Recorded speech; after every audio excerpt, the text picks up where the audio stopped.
Hey, it's Michelle Butt, and it's time for another Fun Fact Friday. And today I wanted to talk a little bit about emotional responses because I was with a group of wonderful entrepreneurs this morning, and we talked about a lot of things. And one of the things we talked about was sometimes the things that we're afraid to do.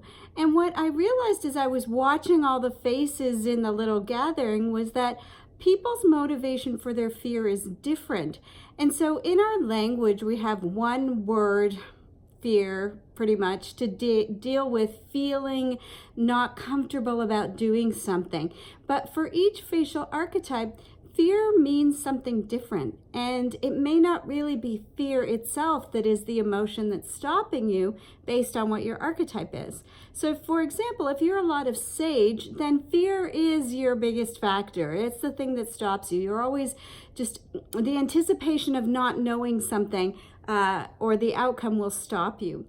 If you're a captivator, then oftentimes you might not go for something because it's a fear of rejection, because captivators really never want to be rejected. So they may not put themselves out there, or they may not take a risk for fear of rejection.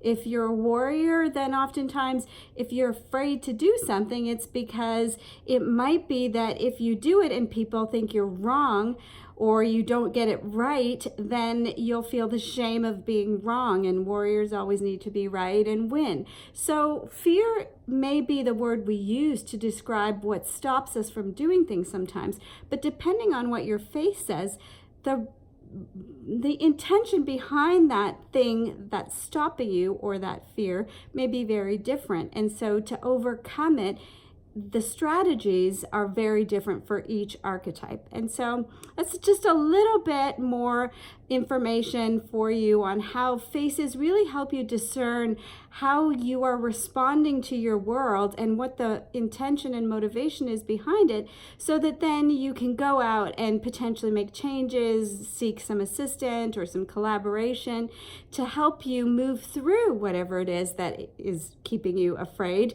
and stopping you from doing what you want to do, so that then you can have more power and be more persuasive and more influential and get the things that you want in your life.